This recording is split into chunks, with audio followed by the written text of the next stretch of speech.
sayuran dari dapur dan juga tumbuhan yang akan ditanam, dan ada juga daun sampah kering dan polybag dan tanah sekam. dan pisau, dan ini juga ada air beras. Baik, selanjutnya kita akan melakukan cara-cara untuk memanfaatkan sisa organik sebagai media. Sebelum kita masuk ke dalam tahap praktek, kita mengetahui dulu apa arti dari sampah itu sendiri. Sampah adalah salah satu masalah terbesar di dunia saat ini, karena jumlahnya sangat banyak, namun belum ada cara yang efektif dan efisien untuk menanggulanginya. Terutama sampah berbahan plastik yang sulit diurai dan sampah non-organik lainnya. Beda halnya dengan sampah organik yang mudah diurai oleh beton. Memilah sampah organik dan non-organik merupakan cara yang tepat untuk membantu mengurangi penumpukan sampah yang terjadi. Selain memilah sampah organik dan non-organik, kita juga dapat mengolah sampah tersebut menjadi produk yang dapat digunakan kembali. Banyak cara pengolahan sampah, salah satunya dengan mengolah sampah sebagai media tanam. Nah, langkah-langkah membuat media tanam, yang pertama kita siapkan polybagnya dulu guys. Lalu dibuka, masukkan sampah yang sudah kering ke dalam air beras. Dikecil-kecilin ya guys. Media tanam merupakan komponen utama ketika akan bercocok tanam. Media tanam yang akan digunakan harus disesuaikan dengan jenis tanaman yang akan ditanam. Masukkan ke dalam, terus dimasukin ke sini. Secara umum, dalam menentukan media tanam yang tepat, media tanam harus dapat menjaga kelembapan daerah sekitar akar, menyediakan cukup udara, dan dapat menahan ketersediaan unsur hara. Ketersediaan hara dapat diberikan berupa pupuk organik atau diberi campuran pupuk anorganik. Media tanam yang termasuk dalam kategori bahan organik umumnya berasal dari komponen organisme hidup, misalnya bagian dari tanaman seperti daun, batang, bunga, buah, atau kulit kayu. Nah, setelah itu masukkan sayur-sayuran sampah dari dapur ke dalam air beras.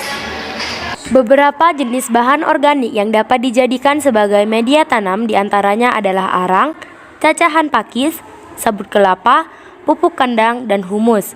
Media tanam berbahan dasar organik mempunyai banyak keuntungan dibandingkan media tanah, yaitu kualitasnya tidak bervariasi, bobot lebih ringan, tidak mengandung inokulum penyakit, dan lebih bersih. Setelah tersusun seperti ini, maka kita akan memasukkan tanah sekam. Ini sudah tercampur dengan kulit padi ya guys, dimasukin. Penggunaan bahan organik sebagai media tanam jauh lebih unggul dibanding dengan bahan anorganik. Hal ini disebabkan bahan organik mampu menyediakan unsur-unsur hara bagi tanaman.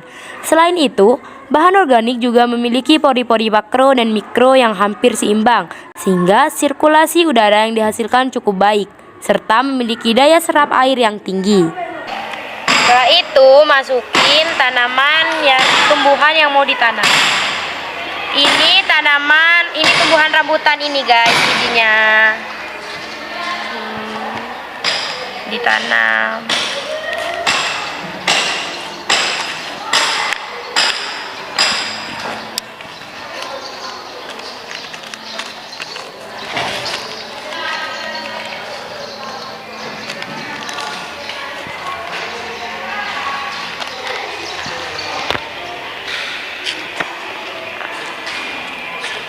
Nah, ini dia media tanamnya. Kita bisa siram ini menggunakan air, tapi jangan terlalu banyak ya.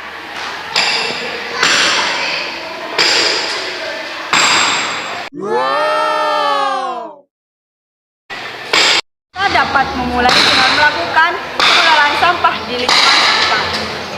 Sebagai santri pondok pesantren, dapat memulai dengan mengelola sampah yang ada di pondok pesantren, utamanya limbah yang dihasilkan di dapur pondok.